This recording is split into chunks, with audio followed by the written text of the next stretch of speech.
नमस्कार, स्वागत आहे तुमचं सीमा अँड कोमल रेसिपी चॅनल मध्ये। आज आम्ही पुन्हा एक रेसिपी घेऊन आलेलो आहोत खास तुमच्यासाठी। आज आपण बनवणार आहोत दिसायला खूप सुंदर आणि खायला खूप टेस्टी लागणारी चंपाकळी आणि बनवायला खूप सोपी आहे, त्यामुळे व्हिडिओ स्किप न करता बघा। चला तर त्यासाठी लागणारं साहित्य बघूया। चंपाकळी बनवण्यासाठी लागणारं साहित्य, इथे मी 2 वाटी मैदा घेतलेला आहे। हा मैदा मी छान चाळून घेतलेला आहे चाळणीच्या साहाय्याने। त्यानंतर 1 वाटी साखर, 2 ते 3 चम्मच ऑइल, इलायची पावडर, ऑरेंज फूड कलर, अर्ध लिंबू। प्रथम आपल्याला चंपाकळी बनवण्यासाठी लागणारा डो रेडी करून घ्यायचा आहे। त्यासाठी एका बाउल मध्ये मैदा काढून घ्यायचा आहे आपल्याला।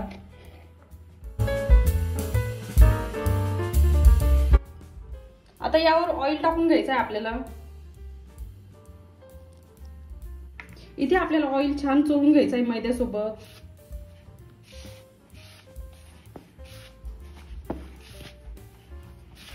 मैद्याला एक बाइंडिंग आली पाहिजे। कमीत कमी 4 ते 5 मिनिटं तरी व्यवस्थित चोळून घ्यायचं।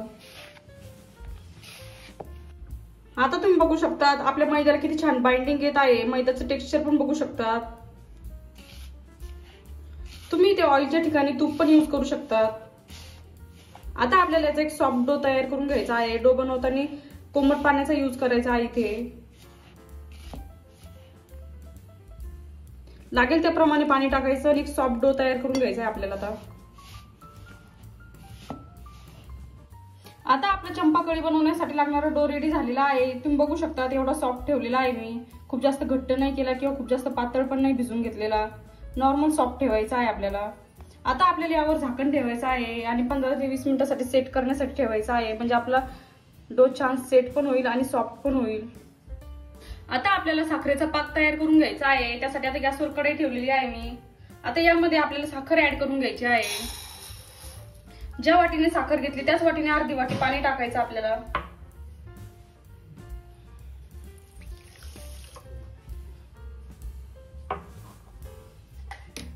आता आपल्याला साखर मेल्ट होईपर्यंत छान पाक शिजून घ्यायचा आहे। आता तुम्ही बघू शकता आपली साखर पूर्ण मेल्ट झालेली आहे। इथे आपला पाक रेडी झालेला आहे। आता आपल्याला इथे एकतारी पाकाची गरज नाही, नॉर्मल चिपचिप पाक पाहिजे आपल्याला।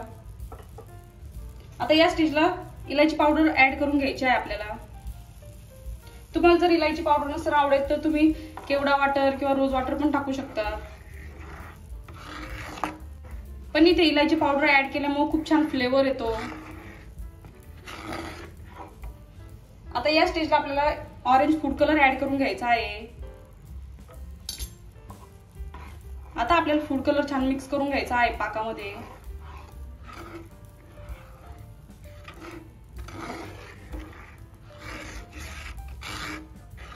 फूड कलर ऑप्शनल आहे, तुम्हाला नसेल आवडत तुम्ही स्किप पण करू शकता। आता आपला पाक रेडी झालेला आहे। आता आपल्याला इथे पाकामध्ये 2 ते 3 ड्रॉप लिंबाचा रस टाकायचा आहे। आता इथे पाकामध्ये आपल्याला 2 ते 3 थेंब लिंबाचा रस टाकायचा आहे।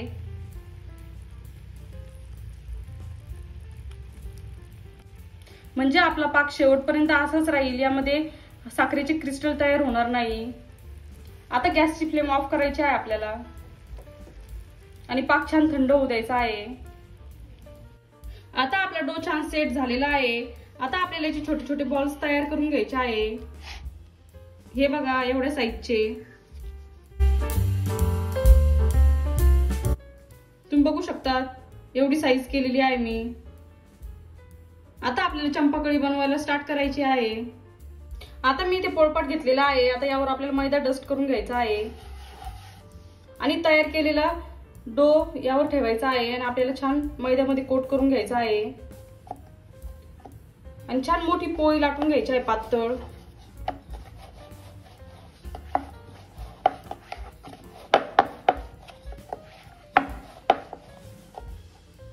अधूनमधून थोडासा मैदा लावून घ्यायचा, म्हणजे आपल्याला पोळी लाटायला सोपी जाते। आता तुम्ही बघू शकता तिथे एक मोठी पोळी लाटून घेतलेली आहे। इथे मी पोळी छान पातळच लाटून घेतलेली आहे, खूप जास्त जाड नाही ठेवायची। आता आपल्याला या चौकोनी आकारामध्ये कट करून घ्यायचे आहे।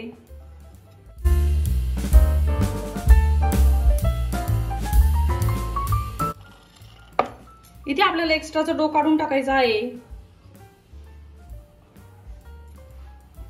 आता आपल्याला याला मधातून कट मारून घ्यायचे आहे।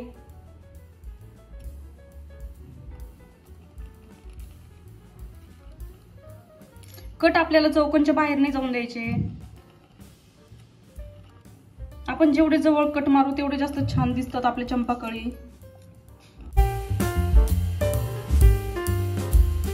हे बघा, अशा प्रकारे मी सर्व कट मारून घेतलेले आहे। आता आपल्याला यावर पाणी लावून घ्यायचं आहे।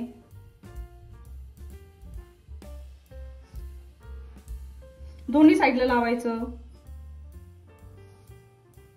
आता आपल्याला एक साईड अशा प्रकारे पकडायची आहे आणि इथे फोल्ड करून घ्यायचे आहे।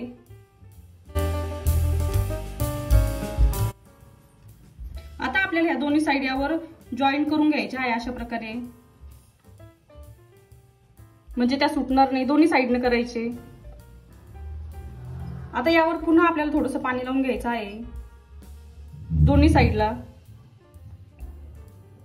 आणि पुन्हा एकदा जॉईन करून घ्यायचं आहे। हे बघा, अशा प्रकारे।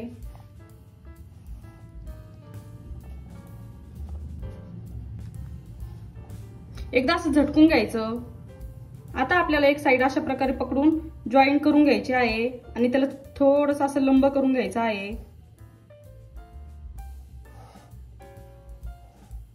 आता याला पलटी मारून घ्यायची आहे आणि अपोजिट साइडने पण सेम तसंच करायचं। हे बघा, अशा प्रकारे। आता आपल्याला याला मधातून फोल्ड करून घ्यायचं आहे एकदा।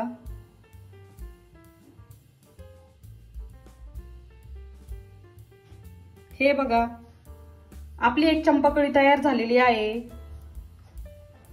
तुम्ही बघू शकता। अशा प्रकारे मी राहिलेले सर्व चंपाकळी करून घेणार आहे। आता तुम्ही बघू शकता इथे मी 5 चंपाकळ्या तयार करून घेतलेल्या आहे। राहिलेले सर्व मी याच पद्धतीने तयार करून घेणार आहे। आता आपल्याला चंपाकळ्या तळून घ्यायच्या आहे। त्यासाठी मी गॅसवर कढई ठेवलेली आहे। आपलं ऑइल पण छान गरम झालेलं आहे। आता यामध्ये आपल्याला एक चंपाकळी ऍड करून घ्यायची आहे। तुम्ही बघू शकता किती छान आकार आलेला आहे चंपाकळीला। हे बघा, दिसायला अवघड दिसते पण करायला खूप सोपी आहे आणि खूप टेस्टी पण लागते। आता आपल्याला छान गोल्डन कलर येईपर्यंत तळून घ्यायचे आहे।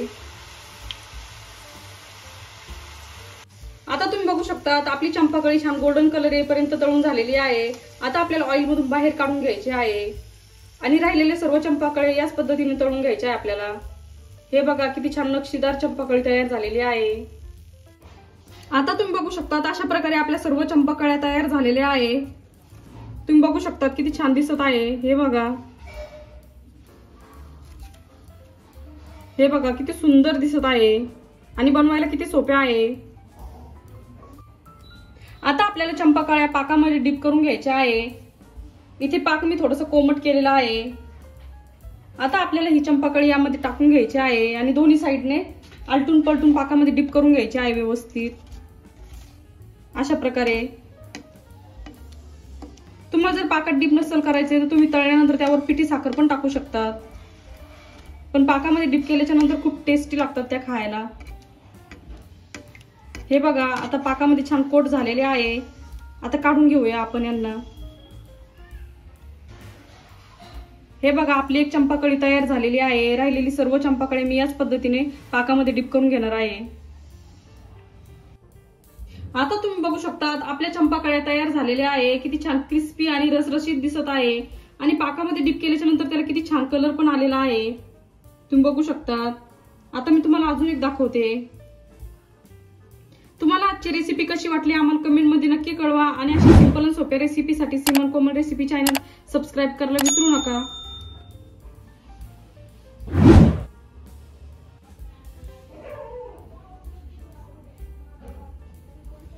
मस्तपैकी खुसखुशीत आणि रसरशी चंपाकळी तयार झाली आहे। तुम्हाला आजची रेसिपी कशी वाटली आम्हाला कमेंट मध्ये नक्की कळवा आणि अशा सिंपल आणि सोप्या रेसिपीसाठी सिमन कोमल रेसिपी चॅनल सबस्क्राईब करायला विसरू नका।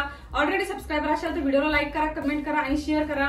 चॅनलवर नवीन असेल तर चॅनलला नक्की सबस्क्राईब करा आणि बेल आयकॉन म्हणजे घंटीला प्रेस करायला विसरू नका, जेणेकरून तुम्हाला नवीन नवीन व्हिडिओचे नोटिफिकेशन मिळतील।